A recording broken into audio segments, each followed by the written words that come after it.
नमस्कार, बीकेसी गुरु क्लासेस में आपका स्वागत है। आज हम पढ़ेंगे क्लास 5th से 6th नवोदय सिलेक्शन हेतु विशेष गणित के जो प्रश्न हैं 2022 की परीक्षा में जो पूछे गए थे, सभी 20 प्रश्नों के हल जो कि 2022 नवोदय सिलेक्शन एग्जाम में पूछे गए थे। तो चलिए लेते हैं पहला प्रश्न।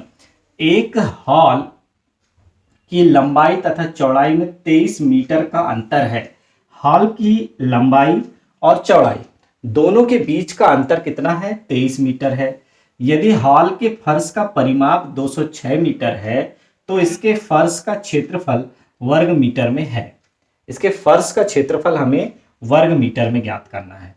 तो देखिए क्या करना पड़ेगा हमें। सबसे पहले हमें क्या दिया हुआ है? हॉल की लंबाई और चौड़ाई का अंतर दिया हुआ है। तो लंबाई और चौड़ाई, लेंथ ब्रेथ दोनों का अंतर कितना है? 23 मीटर है। एल लंबाई को मान लिया, बी चौड़ाई को मान लिया, दोनों का अंतर कितना है? 23 मीटर है। हॉल के फर्श का परिमाप, परिमाप क्या होता है? 2 गुणा लंबाई धन चौड़ाई बराबर कितना दिया है? 206 मीटर दिया हुआ है। 2 गुणा लंबाई धन चौड़ाई का मान 206 मीटर है। तो लंबाई धन चौड़ाई का मान कितना होगा? 206/2। 206/2 करेंगे तो 2 एकम 2, 2 शून्यम 0 और 2 तिया 6। तो लंबाई धन चौड़ाई का मान कितना है? 103 है। जब हम इससे दे दिया हमने पहला समीकरण, इसे दे दिया दूसरा समीकरण, और दोनों समीकरणों को जब हम जोड़ेंगे तो देखिए धन का बी और ऋण का बी आपस में कैंसिल हो गए। एल और एल मिलकर हो जाएंगे 2L। 2L बराबर कितना हो जाएगा? 23 और 103 को जब जोड़ेंगे कितना प्राप्त होगा? 126 प्राप्त हो जाएगा। तो L का मान क्या होगा? 126/2। तो 2 छिंग 12 और 2 तिया 6, कितना हुआ? 63 हुआ। अब हमें क्या निकालना है? फर्श का क्षेत्रफल निकालना है। क्षेत्रफल वास्तव में क्या होता है? लंबाई गुणा चौड़ाई होता है। तो क्षेत्रफल क्या हो जाएगा? लंबाई गुणा चौड़ाई करेंगे तो देखिए हमारे पास क्या है? अभी मात्र लंबाई है। चौड़ाई कैसे निकलेगी? तो देखिए हमें पता है कि लंबाई और चौड़ाई का अंतर कितना है? 23 है। तो जब हमारे पास लंबाई कितना है? 63 है, तो यहाँ पर 63 रख देंगे। तो ये हो जाएगा 63 और ये 23 धन का है, इस तरफ आ जाएगा, ऋण का 23 हो जाएगा, और ऋण बी उधर गया तो धन बी। तो वास्तव में बी का मान कितना प्राप्त हो जाएगा? 63 में से 23 घटेंगे तो बी का मान हो जाएगा 40। तो केवल लंबाई का मान निकालना कठिन था। लंबाई का मान हमने जब निकाला तो चौड़ाई निकल गया। लंबाई और चौड़ाई दोनों का गुणा कर देंगे, क्या हो जाएगा? 63 गुणा 40।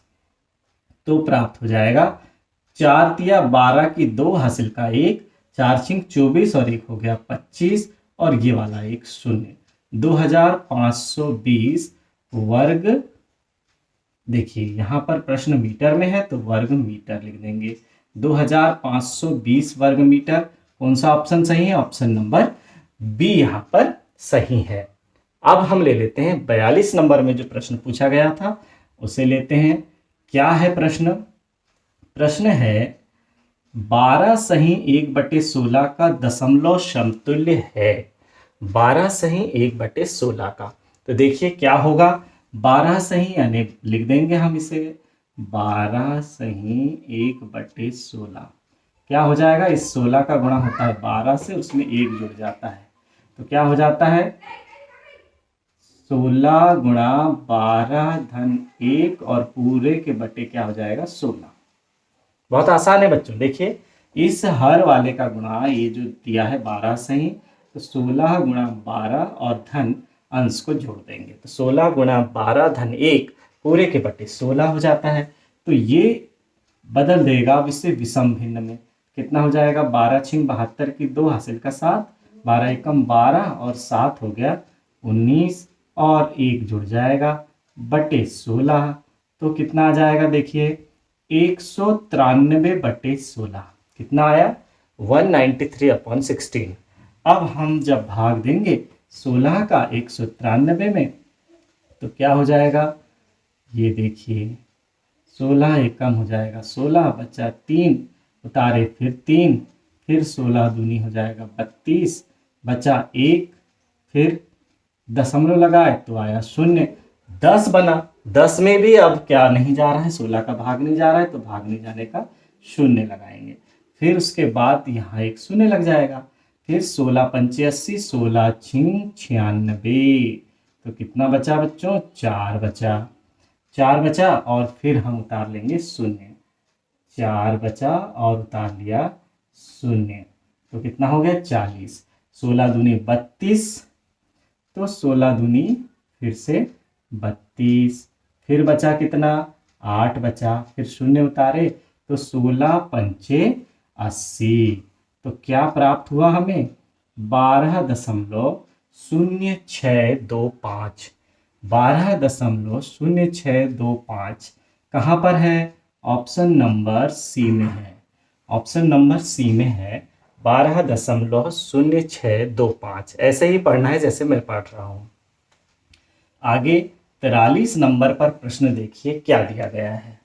यहाँ पर है 8% वार्षिक दर से साधारण ब्याज पर कितने वर्ष में 1,500 रुपये 1,800 रुपये हो जाएंगे। 1,500 से 1,800 हो जाएंगे तो कितने वर्षों में होंगे। तो सबसे पहले तो हम देख रहे हैं कि 1,500 से 1,800 हो रहे हैं, इसका मतलब हमें यहाँ पता करना है कि ब्याज कितना लग रहा है। सबसे पहले हम यहाँ लिख देंगे कि ब्याज कितना लग रहा है, 1,800 हो जा रहे हैं, कितने रुपए, 1,500 रुपये, तो 300 रुपये जो है वो ब्याज है। जैसे ही हमें ब्याज का पता चला तो हम सूत्र लगा देंगे ब्याज का। ब्याज बराबर होता है मूलधन गुणा दर गुणा समय बटे 100। मूलधन गुणा दर गुणा समय बटे 100, PRT/100 ऐसा भी कर सकते हैं। मूलधन कितना है, तो भाई पहले 1,500 रुपये थे, फिर दर क्या है, 8% है, 8% का यहाँ 100 आ जाएगा। और समय कितना है, समय ही तो हमें यहाँ ज्ञात करना है, समय ही हमें यहाँ ज्ञात करना है।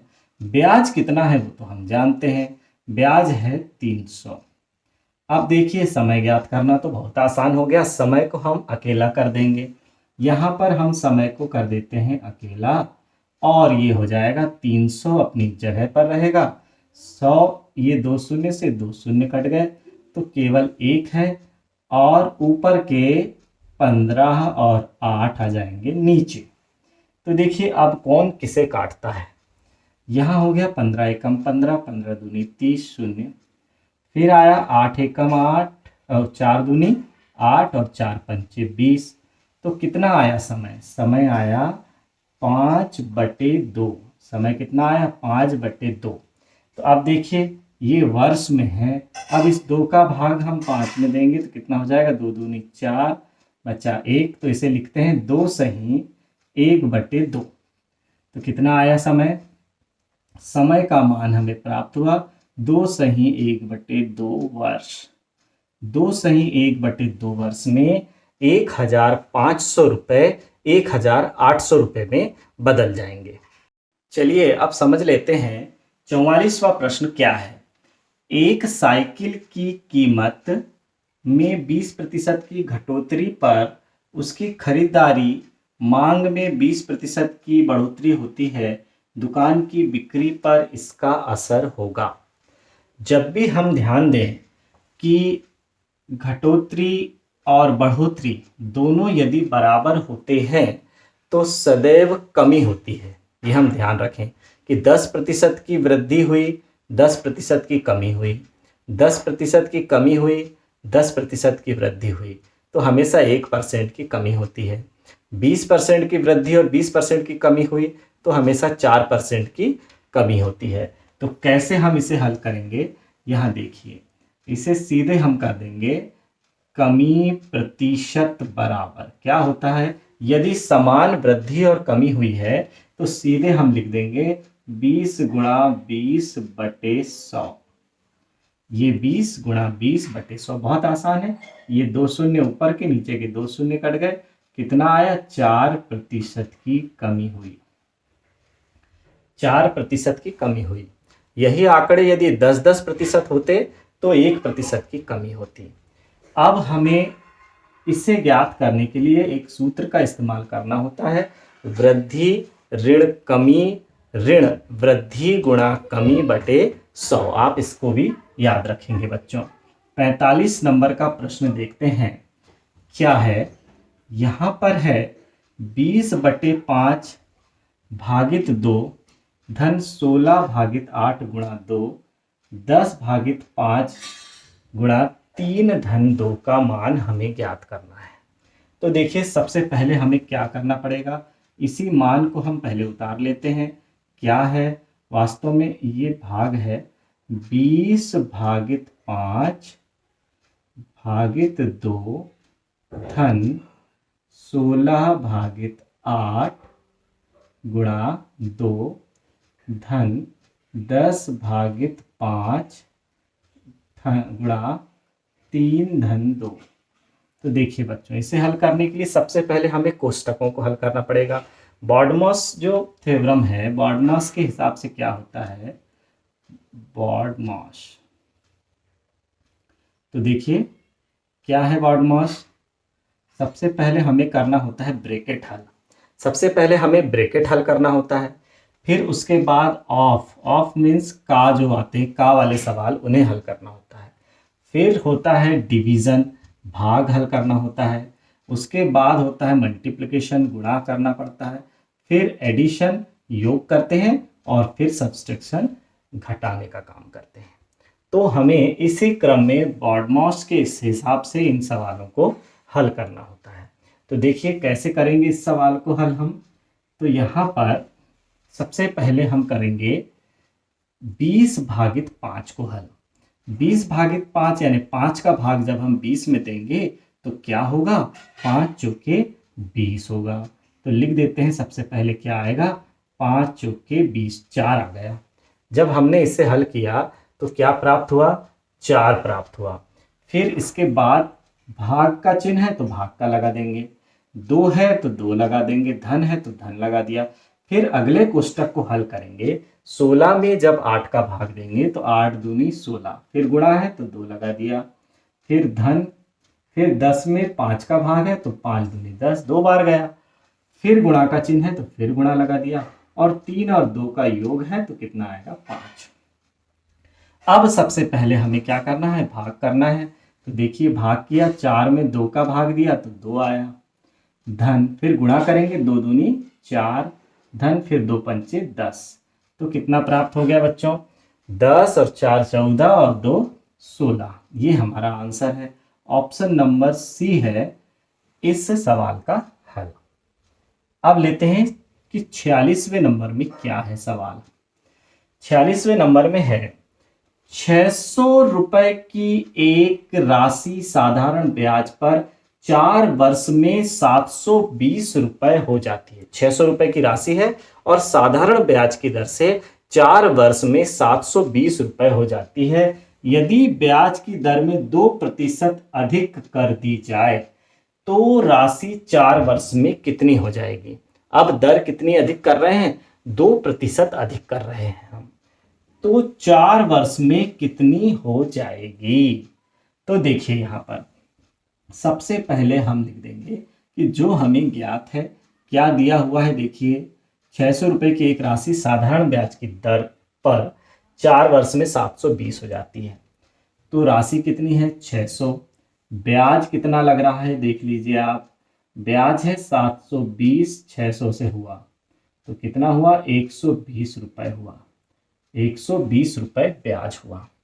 कितने वर्ष में, 4 वर्ष का ब्याज, 4 वर्ष का ब्याज कितना है, 120 रुपए है, इसलिए 1 वर्ष का ब्याज क्या होगा, 1 वर्ष का ब्याज हो जाएगा 120/4, 4 हिस्से में बढ़ जाएगा, कितना आएगा, 30 रुपए हो जाएगा। 1 वर्ष का ब्याज कितना हो जाएगा, 30 रुपए। यदि ब्याज की दर 2% अधिक कर दी जाए तो राशि 4 वर्ष में कितनी हो जाएगी। अब देखिए 4 वर्ष में अब हम ब्याज की दर को क्या कर रहे हैं, अधिक कर रहे हैं 2%। लेकिन हमें पता भी तो होना चाहिए कि ब्याज की दर क्या है। तो सबसे पहले हमें देखना पड़ेगा ब्याज की दर। तो दर ज्ञात करने के लिए हमें क्या करना पड़ेगा, दर ज्ञात करने के लिए हमें मूलधन गुणा दर गुणा समय बटे 100। तो ब्याज के साथ किसका गुणा हो जाएगा, 100 का, और मूलधन गुणा समय नीचे आ जाएगा।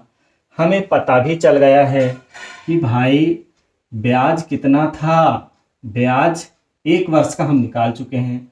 1 वर्ष का हम ना भी निकालें तो सीधे सीधे हम लिख सकते हैं कि ब्याज कितना था, 120 रुपये।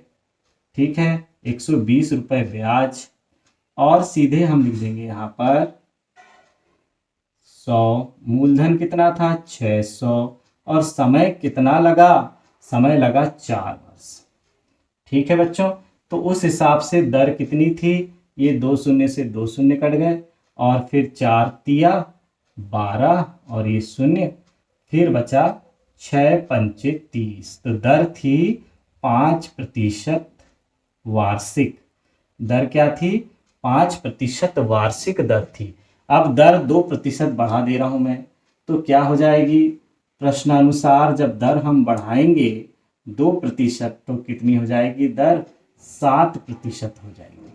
अब हमें 4 वर्ष में कितना ब्याज लगा वो पता करना है। समय तो अभी भी 4 वर्ष है, और ब्याज कितना लगा वो पता करना है। मूलधन तो अभी भी कितना है, 600 रुपये। तो हमें अंत में यही जानकारी देना है 4 वर्ष में कितनी हो जाएगी राशि। देखिए कितनी हो जाएगी, यहाँ पर अब क्या करना है, ब्याज ज्ञात कर लेते हैं पहले। ब्याज बराबर है मूलधन गुणा दर गुणा समय बटे 100। 2 शून्य से 2 शून्य कट गया, तो ब्याज हो गया, देखिए यहाँ पर 6 7 42 गुणा 4, मतलब 4 दूनी 8 और 4 चौके 16, 168 रुपये ब्याज हो गया। 168 रुपये ब्याज हो गया। तो मिश्रधन क्या हो जाएगा, कुल राशि क्या कहलाती है, मिश्रधन। 600 में 168 रुपये और ब्याज लग गया, तो सीधे सीधे हो गया 768 रुपये राशि हो जाएगी। कितनी हो जाएगी, 768 रुपये हो जाएगी, जो कि ऑप्शन नंबर बी यहाँ पर है, ऑप्शन नंबर बी है। अब देखिए 47वें नंबर पर प्रश्न पूछा गया है, एक तार 2 सही 3/4 मीटर लंबा है, वह 2 भागों में टूट जाता है। तार 2 भागों में टूट जाता है, एक भाग दूसरे भाग से 5/8 बड़ा है, तो तार के बड़े भाग की लंबाई ज्ञात कीजिए। बड़े भाग की लंबाई हम कैसे ज्ञात करेंगे, सबसे पहले हम मान लेंगे कि माना बड़े भाग की लंबाई कितनी है, बड़े भाग की लंबाई हम मान लेते हैं, माना बड़े भाग की लंबाई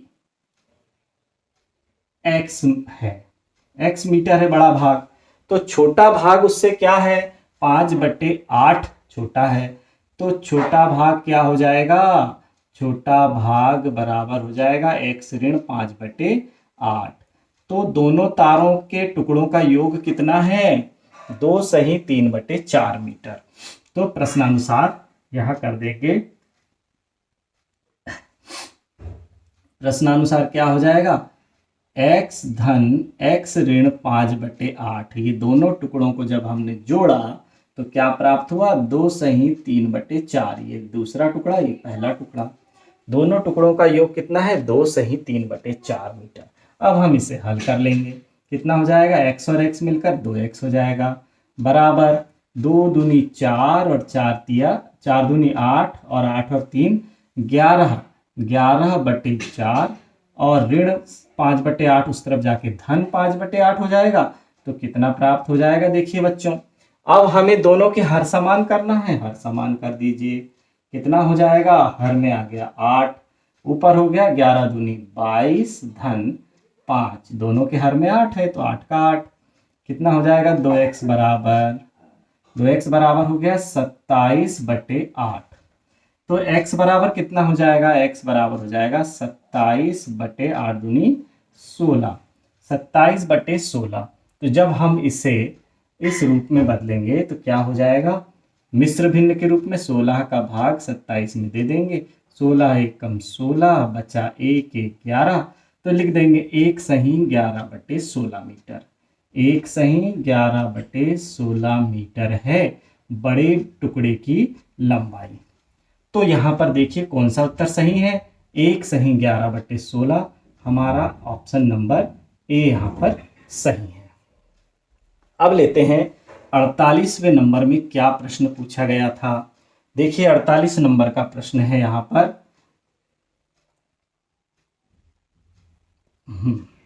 एक शीशे के घन जिसकी भुजा 6 सेंटीमीटर है को पिघलाकर 27 एक समान घन बनाए गए हैं। एक बड़ा घन है, उसे पिघलाकर 27 एक समान घन बनाए गए हैं। इस प्रकार बने प्रत्येक छोटे घन की भुजा की लंबाई हमें ज्ञात करना है।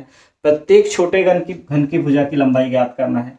तो सीधे सीधे यहाँ पर हम लिख देंगे कि भैया बड़े घन का आयतन, क्या लिखना पड़ेगा, बड़े घन का आयतन, बड़े घन का आयतन वास्तव में किसके बराबर होगा, 27 गुणा छोटे घन का आयतन। छोटे 27 घन है ना, छोटे घन का आयतन। तो छोटे घन कितने बन रहे हैं, 27 बन रहे हैं। तो बड़े घन का आयतन कितना हो जाएगा, भुजा की घात 3 बराबर 27 गुणा छोटे घन की भुजा, मान लो हमने x मान लिया तो x की घात भी 3 हो जाएगी। तो केवल हमें छोटे घन की ही तो भुजा की लंबाई ज्ञात करना है, तो x की घात 3 वहीं रह जाएगा और ये हो जाएगा 6 गुणा 6 गुणा 6 बटे 27। तो x की घात 3 बराबर क्या हो जाएगा, फिर देखिए 3 दूनी 6, 3 दूनी 6, 3 दूनी 6 और 3 3 3 3 बार इसका 27 कट जाएगा। तो देखिए कैसे काटेंगे, सबसे पहले 3 से काटा, 3 दूनी 6, ये 9 बार कटा, फिर इसे 3 से काटा तो ये 3 बार कटा और फिर ये 1 बार कटा। कुल मिला के हमें क्या प्राप्त हुआ, 2 गुणा 2 गुणा 2 प्राप्त हुआ। तो इससे हम लिख देंगे x की घात 3 बराबर 2 की घात 3। जब दोनों की घात 3 है तो x का मान कितना प्राप्त हो जाएगा, 2 सेंटीमीटर हमें प्राप्त हो जाएगा। तो आंसर कौन सा सही है, आंसर नंबर बी यहाँ पर सही है। अब लेते हैं बच्चों 49 नंबर का प्रश्न।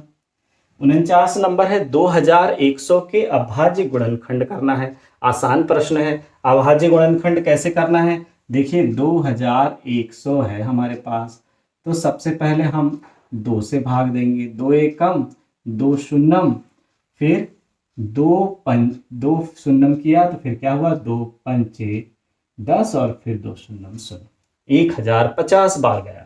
फिर 2 का दिया तो 2 पंचे 10, फिर 2 दूनी 4, 2 पंचे 10। फिर देखिए अब हम 3 का देंगे तो 3 एकम 3, 3 का क्यों दिया, क्योंकि 5 और 5 10 और 2 12, 12 में 3 से विभाजित है 12, इसलिए 3 का दिया। 3 एकम 3 बचा 2, 3 सत्ते 21, फिर बचा 1, 3 पाँचे 15। अब देखिए 7 8 9 10 11 12 13 हो रहा है, मतलब 3 से विभाजित नहीं है। अब सीधे हम 5 से देंगे, तो 5 दिया 15 और 5 2 बचा तो 5 चम 25, फिर 5 का दिया 5 7 35 और फिर 7 का दिया तो 7 एकम 7। तो इस तरह से हमारे पास अभाज्य गुणनखंड क्या प्राप्त हो गए, 2 गुणा 2 गुणा 3 गुणा 5 गुणा 5 गुणा 7। तो देखिए कौन सा सही है, ऑप्शन नंबर सी यहाँ पर सही है, 2 गुणा 2 गुणा 3 गुणा 5 गुणा 5 गुणा 7। इस तरह से हम ऐसे हल कर देंगे बच्चों। 50वें नंबर में प्रश्न है कि एक कमरे की लंबाई 15 मीटर है, इसके संपूर्ण फर्श पर 15 सेंटीमीटर गुणा 12 सेंटीमीटर विमाओं की 7500 टाइलें लगती हैं। कमरे की चौड़ाई हमें ज्ञात करना है। वास्तव में कमरे का जितना क्षेत्रफल है उतने ही क्षेत्रफल की टाइलें लगी हैं। तो देखिए हमें क्या करना पड़ेगा, लिखना पड़ेगा कमरे का क्षेत्रफल बराबर 7500 गुणा एक टाइल का क्षेत्रफल, क्योंकि 7500 टाइल लगी हैं पूरे कमरे में। तो देखिए क्या हो जाएगा, कमरे के क्षेत्रफल के लिए लंबाई गुणा चौड़ाई, और ये हो गया 7500, और ये टाइल की लंबाई गुणा चौड़ाई कितनी है, 15 गुणा 12। अब सेंटीमीटर में है तो अब हम इसे क्या कर देंगे, मीटर में बदल देंगे। इसे मीटर में बदल दिया तो अब हमारे पास लंबाई भी तो दी गई है, मीटर में कितने मीटर दी गई है लंबाई कमरे की, 15 मीटर दी गई है। ये देखिए अब हम इसे हल कर देंगे तो ये 2 शून्य से ये वाले 2 शून्य काट दिया, फिर 25 तिया 75, 25 चौके 100, फिर देखिए 4 एकम 4, 4 तिया 12। तो कुल मिला के चौड़ाई कितनी प्राप्त हो जाएगी, चौड़ाई हो जाएगी ऊपर देखिए 3 गुणा 15 गुणा 3, और ये वाला 15 आ जाएगा नीचे, 15 से 15 कैंसिल हो जाएगा, चौड़ाई हमें प्राप्त हो जाएगी 3 तिया 9 मीटर। तो हमारे कमरे की चौड़ाई कितनी है, 9 मीटर है। तो यहाँ पर ऑप्शन नंबर ए यहाँ पर हम सही कर देंगे बच्चों। अब देखिए 51 नंबर के प्रश्न में क्या था। 51 नंबर का प्रश्न कह रहा है कि 2 अंकों वाली प्राकृत संख्याओं की संख्या है, कि 2 अंकों वाली कुल कितनी प्राकृत संख्याएं हैं। तो देखिए यहाँ पर हम देख रहे हैं कि 1 अंक की कुल प्राकृत संख्याएं कितनी होती हैं, 1 अंक की कुल प्राकृत संख्या 1 2 3 4 5 6 7 8 9 होती हैं। 1 अंकों की कुल प्राकृत संख्याएं 9 होती हैं। 2 अंकों की कुल प्राकृत संख्याएं देखिए 99 में से सबसे बड़ी 1 अंक की प्राकृत संख्या को घटा देंगे, कितना बचेगा 90। 2 अंक की कुल प्राकृत संख्याएं कितनी होंगी, 90। आपको पूछा जाए कि 3 अंकों की कुल कितनी प्राकृत संख्याएं होती हैं तो 900। 4 अंकों की कुल कितनी प्राकृत संख्याएं होती हैं तो 9000, एक एक शून्य बढ़ाते जाएंगे। 5 अंकों की कुल कितनी प्राकृत संख्याएं होती हैं तो 90000। कैसे प्राप्त होती है, तो देखिए जब भी हमें 2 अंकों की कुल प्राकृत संख्या ज्ञात करना है तो 2 अंकों की सबसे बड़ी संख्या में से 2 अंकों की सबसे छोटी संख्या को घटाना होता है। ऐसे ही सबसे बड़ी 1 अंक की सबसे बड़ी संख्या को घटाना होता है। ऐसे ही 3 अंकों की सबसे बड़ी संख्या में से 2 अंकों की सबसे बड़ी संख्या को घटाया तो 3 अंकों की कुल कितनी प्राकृत संख्याएं हैं, 900 प्राकृत संख्याएं। ऐसे हमें प्राकृत संख्याओं की संख्या ज्ञात करना बहुत ही आसान लग जाएगा। चलिए लेते हैं 52वां प्रश्न। एक संख्या से उसके अंकों का योगफल घटा दिया जाता है, परिणाम स्वरूप प्राप्त संख्या सर्वदा विभाजित होगी। देखिए जब भी हम किसी संख्या में से, जैसे एक संख्या हमने ले लिया 54, अब उसके अंकों का योग घटा दिया जाए। अंक कौन कौन है, 5 और 4, ये अंकों का योग कितना हो गया 9। तो 54 में से जब हम 9 घटाएंगे तो कितना प्राप्त होगा 45। तो इससे पता चला कि ये 45 कैसा है, 9 से पूर्णतः विभाजित है, 9 से पूर्णतः विभाजित है। इसी तरह हम दूसरे उदाहरण भी ले सकते हैं। जैसे हमने कोई उदाहरण लिया 98 में अंक 9 और 8 हैं, उनका योग हुआ 17 जब हम घटाएंगे तो 8 में से 7 गया तो बचा 1, 9 में से 1 गया तो बचा 8, 81 भी 9 से पूर्णतः विभाजित है। तो हमें पता चल गया कि जब भी किसी संख्या में से उसके अंकों का योगफल घटाया जाता है तो सदैव वह जो शेष बची हुई संख्या है वो सदैव 9 से विभाजित होती है। आगे 53वां प्रश्न लेते हैं। 1/13 हमारे पास प्रश्न है, 1/13, फिर कोष्टक में है 7 धन 2 गुणा 5 गुणा 11, फिर धन 2 गुणा 13 का सरलीकरण करना है हमें। तो सबसे पहले 1/13 तो जैसे का वैसा रहेगा, कोष्टक के अंदर हमें सबसे पहले गुणा को करना है, इसलिए 7 जैसे का वैसा, धन जैसे का वैसा रहेगा, और 11 पाना 55 दूनी 110 हो जाएगा यहाँ पर, धन 13 दूनी 26 हो जाएगा। अब केवल धन का चिन्ह है तो 1/13 तो जैसे का वैसा रहा, फिर 110 में 26 जोड़ेंगे तो 136 हो जाएगा, 136 37 38 39 40 41 42 43, 143 हो गया। अब 143 के बटे कौन आ जाएगा, 13 आ जाएगा। तो 13 एकम 13, 13 एकम 13, कितना प्राप्त हुआ, 11 प्राप्त हुआ। तो हमारा आंसर नंबर सी यहाँ पर सही है। चलिए अब ले लेते हैं 54वां प्रश्न। 54वां प्रश्न है हमारा 6.6, 6.06, 6.006 व 66.6006 का योगफल क्या है। चलिए कर लेते हैं, क्या है योगफल पता चल जाएगा। 6.6, जब भी हम दशमलव वाली संख्याओं को जोड़ते हैं तो ध्यान रखना है कि दशमलव के नीचे दशमलव आए। तो ये देखिए 6.006, फिर 6.006। सामान्य संख्याओं को जब हम जोड़ते हैं तो इकाई के नीचे इकाई लाने का ध्यान रखना होता है, लेकिन दशमलव वाली संख्याओं में दशमलव के नीचे दशमलव का आना अनिवार्य है। फिर आ गया 66.6006 और जब हम इसे जोड़ देंगे तो 6 का 6, फिर 6 का 6, फिर 6 का 6, फिर 6 और 6 12 की 2 हासिल का 1, 6 6 6 6 24 और 1 25 की 5 हासिल का 2, 6 और 2 हो गया 8। तो क्या प्राप्त हुआ 85.2666। ऑप्शन नंबर बी हमारा उत्तर सही है। अब ले लेते हैं 55 नंबर का प्रश्न। प्रश्न है 0.0725 को सरलतम भिन्न के रूप में लिखने पर प्राप्त होता है। देखिए जब हम इसे सबसे पहले भिन्न के रूप में कैसे लिखेंगे, तो हमारे पास संख्या है 0.0725, तो दशमलव का हम लिख देंगे नीचे 1 और उसके बाद 1 2 3 4 संख्या है तो 1 2 3 4 शून्य लगा देंगे और दशमलव को हटा देंगे तो प्राप्त होगा 0.0725। अब शुरू के 2 जीरो हमारे किसी काम के नहीं हैं, इसलिए हो जाएगा 725/10000। अब देखिए अब हम इसे काटेंगे तो 25 से काटते हैं तो 25 दूनी हो गया 50 और फिर यहाँ बचा 22 और फिर 5 तो 25 नम्मा 225। इसी प्रकार यहाँ काटेंगे तो 25 चौके 100 और फिर 0 0 तो क्या प्राप्त हो जाएगा 29/400। 29/400 यानी ऑप्शन नंबर बी हमारा सही है।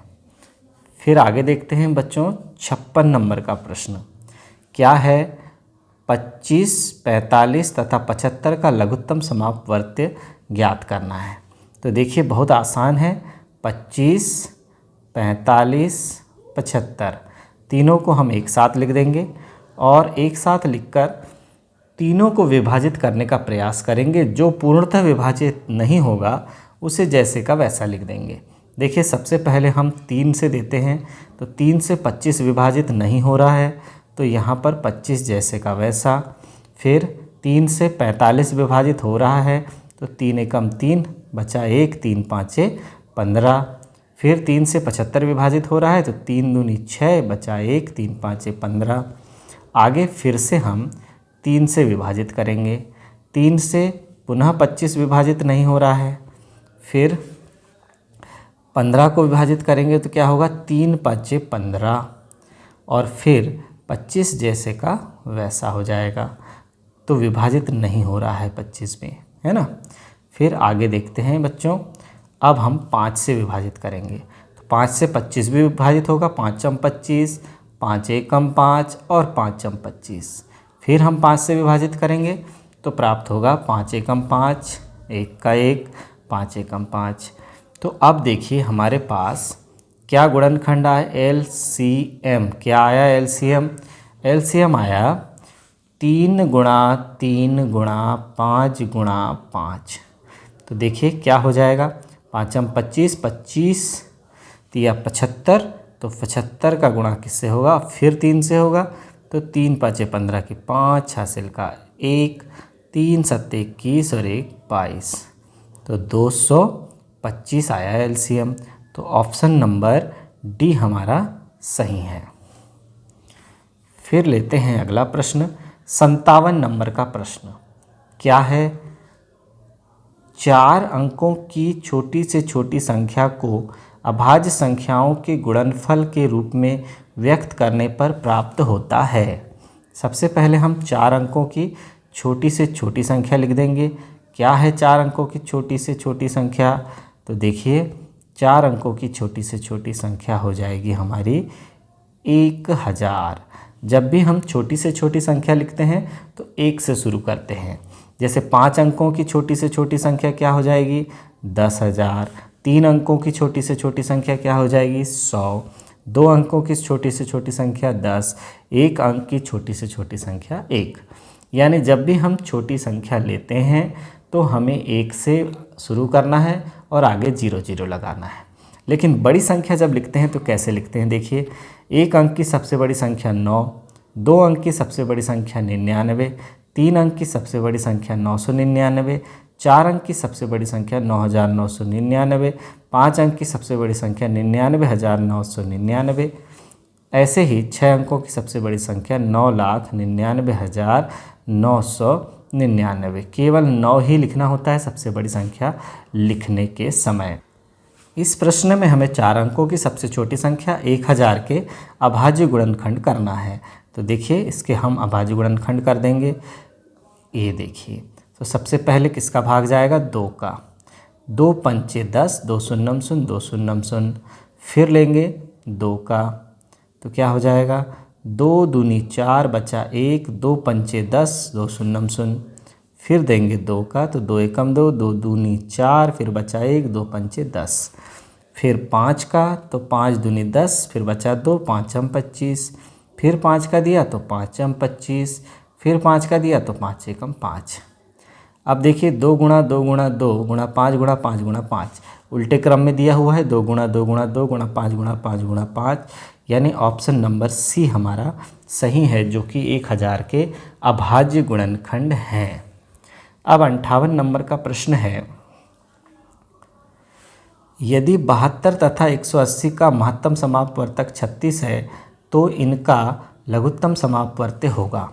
जब हमें दोनों में से एक ज्ञात है और दोनों संख्याएं भी ज्ञात हैं तो हमें एक सूत्र का प्रयोग करना होता है, LCM यानी लघुत्तम समापवर्त्य गुणा HCF महत्तम समापवर्तक बराबर पहली संख्या गुणा दूसरी संख्या।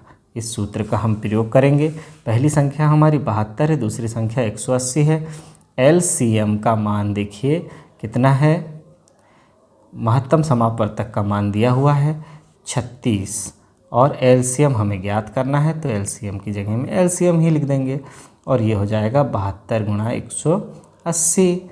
तो देखिए LCM वास्तव में क्या हो जाएगा? 72 गुणा 180 यहाँ का यहीं रह जाएगा और 36 जो गुणा में है वो बटे में आ जाएगा 36। 36 एकम 36, 36 दूनी 72। LCM हो जाएगा 180 का जब 2 से गुणा करेंगे तो 360। ये हमारा आंसर होगा। ऑप्शन नंबर बी यहाँ पर सही है। 59 नंबर का प्रश्न है, देखिए निम्न का सरलीकरण करने पर परिणाम आता है। सरलीकरण करने के लिए हमारे पास प्रश्न है, उसका हमें सरलीकरण करना है। क्या है प्रश्न? देखिए उतारते हैं हम। 2 सही 1/17 भागित 7/10 गुणा 1 सही 1/33। तो देखिए सबसे पहले हमें जो मिश्र भिन्न है उसे विषम भिन्न में बदल लेंगे। तो क्या हो जाएगा? 2 का 17 से गुणा होगा, धन 1, 2 गुणा 17 धन 1 पूरे के बटे 17। फिर भागित का चिन्ह है 7/10। फिर गुणा का चिन्ह है 1 का 33 से होगा, 1 गुणा 33 धन 1 पूरे के बटे 33। तो चलिए अब इसे हम आसानी से हल कर लेंगे। 17 दूनी 34 और 1 35/17। फिर भागित 7/10 गुणा 33 एकम 33 और 1 34/33। अब हम सबसे पहले भाग की प्रक्रिया को करेंगे। तो भाग की प्रक्रिया क्या होगी? 35/17 तो जैसे का वैसा रहेगा, लेकिन भाग जो होता है, भाग को जब हम गुणा में बदलते हैं तो नीचे वाली संख्या जाती है ऊपर, 10 जाएगा ऊपर और 7 आ जाएगा नीचे। फिर इसके बाद गुणा 34/33। तो अब देखिए कौन किससे कट रहा है। यहाँ पर हम काट देंगे तो 7 से 7 पाना 35, 17 से 17 दूनी 34, तो कितना प्राप्त हो गया। देखिए ऊपर है 5 गुणा 10 गुणा 2 और नीचे है 33, तो क्या प्राप्त हो जाएगा। यहाँ हो जाएगा 50 यानी 100/33, 100/33 हमें यहाँ प्राप्त हो गया। अब इसे हमें मिश्र भिन्न में बदलना है। 100/33 को मिश्र भिन्न में बदल देंगे तो क्या हो जाएगा बच्चों, इस 33 का भाग 100 में देंगे। 33 दिया होता है 99, बचा 1 तो 3 सही 1/33, इसे लिख देंगे 3 सही 1/33। तो देखते हैं कौन सा उत्तर सही है। 3 सही 1/33, ऑप्शन नंबर ए हमारा सही है। अब लेते हैं आज का अंतिम प्रश्न। एक रेलगाड़ी एक स्टेशन से 72 किलोमीटर प्रति घंटे की गति से 2:15 PM पर चलना शुरू करती है। 90 किलोमीटर दूर एक स्टेशन पर यह कितने बजे पहुंचेगी। 72 की रफ्तार से चल रही है, 2:15 बजे से चलना शुरू हुई, 90 किलोमीटर की दूरी कितने समय में चलेगी। तो देखते हैं सबसे पहले क्या करना होगा। हमें दी गई है चाल। क्या दी हुई है, चाल बराबर कितनी है, 72 किलोमीटर प्रति घंटा, और दूरी कितनी है, दूरी भी हमारे पास है 90 किलोमीटर। तो देखिए हमें क्या ज्ञात करना है, समय। 90 किलोमीटर चलने में कितना समय लगा, तो सीधे सीधे हम लिख देंगे समय बराबर दूरी बटे चाल। आपने याद किया होगा चाल बराबर दूरी बटे समय, तो चाल का पक्षांतर जब हम करते हैं समय के साथ तो समय बराबर दूरी बटे चाल। हमें यह फार्मूला भी याद रखना है। दूरी कितनी है 90, चाल कितनी है, चाल 72, समय। अब देखिए यहाँ पर हो जाएगा 18 दूनी 36 दूनी 72, यानी 4 बार कट गया, 18 पंचे 90, 5/4, 5/4 यानी देखिए समय आ जाएगा 5/4 घंटा, तो उसे हम मिनट में बदल देंगे 60 का गुणा करके। तो ये हो जाएगा 4 दूनी 8, 4 एकम 4 और बचा 2, 4 पंचे 20, समय हो जाएगा 75 मिनट, 75 मिनट। अब चूँकि कब निकली थी ट्रेन, 2:15 में, 2:15 में निकली है ना, और इसमें हम जोड़ देंगे 75 मिनट, ठीक है। तो हो जाएगा 2:15 में 75 मिनट जोड़ देंगे तो 1 घंटा 75 मिनट यानी 60 मिनट का 1 घंटा, तो 1 घंटा 15 मिनट और जोड़ देंगे तो हो जाएगा 3:30 मिनट। क्या लिखना पड़ेगा, 3:30 मिनट पर यह ट्रेन अपने गंतव्य तक पहुंचेगी, यानी ऑप्शन नंबर यहाँ पर सी, ऑप्शन नंबर बी सही है। तो बच्चों आज की यह क्लास हमारी यहीं समाप्त होती है। धन्यवाद।